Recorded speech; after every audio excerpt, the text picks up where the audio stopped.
तो मैं इस प्रकार से सोचता हूं, मेरा अपना मानना यह है।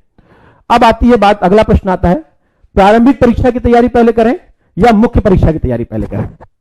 यह बड़ा कंट्रोडक्टरी विषय है और मेरा और मेरी टीम का मानना है कि आपको जब आप शुरुआत करते हैं तो आपको प्रारंभिक, मुख्य और इंटरव्यू तीनों की ही तैयारी साथ साथ करनी चाहिए। क्यों? ऐसा क्यों? देखिए, मैंने यहां पे 3-4 पॉइंट लिखे हैं।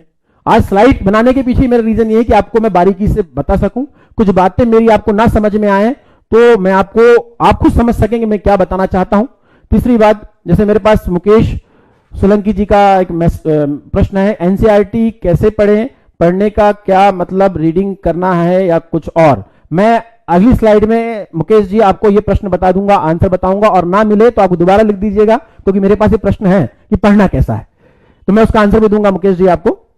प्रारंभिक परीक्षा, आजकल जो वर्तमान में यूपीएससी की प्रारंभिक परीक्षा हो रही है, उसमें बहुत ही डिस्क्रिप्टिव क्वेश्चन आते हैं, और जब तक आप मेंस की चीजें नहीं पढ़ते हैं जनरल स्टडीज में, तब तक आप प्री के क्वेश्चन में नहीं लगा पाते हैं।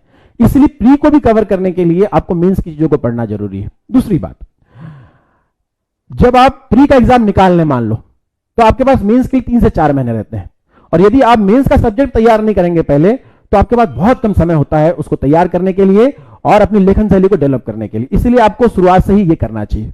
तीसरी चीज है कि अगर आप तीनों ही विषय पर काम करते हैं तो आपकी बोलने की कला, लिखने की कला भी डेवलप हो जाएगी और साक्षात्कार भी तैयार हो जाएगा। आपको कैसे साक्षात्कार की तैयारी करनी है, मेरा मानना है कि जब आप लिखते हैं उसको 3-4 दिन बाद बोल के भी देखिए, तो जो बच्चे की बोलने में कमजोर है उसकी बोलने की कला भी ठीक हो जाएगी।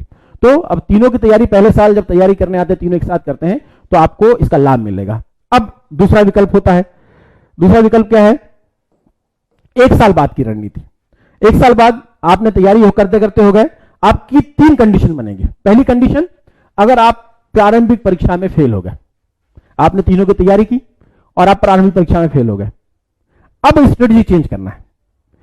क्योंकि अगर आप प्री एग्जाम नहीं निकाल पाएंगे तो आप मेंस नहीं दे पाएंगे, ना इंटरव्यू दे पाएंगे, ना एग्जाम क्रैक कर पाएंगे। तो अब आपको अपना अधिकतम समय, जब अगर आप प्री फेल होते हैं 1 साल बाद, अधिकतम समय तकरीबन मैं मानूंगा 80% समय आपको प्रारंभिक परीक्षा को देना है, ताकि आप प्रारंभिक परीक्षा निकाल पाए। दूसरी स्थिति कब बनेगी?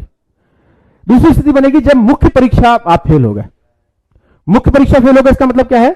आपने प्री एग्जाम निकाल ली, मतलब आप प्रारंभिक परीक्षा निकाल चुके हैं, मुख्य परीक्षा फेल हो गए, अर्थात आपके लिखने और आपका टाइम मैनेजमेंट खराब है इसको लेकर, मुख्य परीक्षा को लेकर। तो अब आपको क्या करना है, जब अगली बार आप तैयारी कर रहे हैं, तो आपका 60% समय आपका किस में जाना चाहिए? मुख्य लिखने में जाना चाहिए।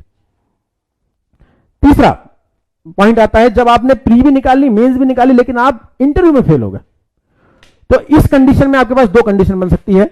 या तो आपके मुख्य परीक्षा में नंबर कम आए हो,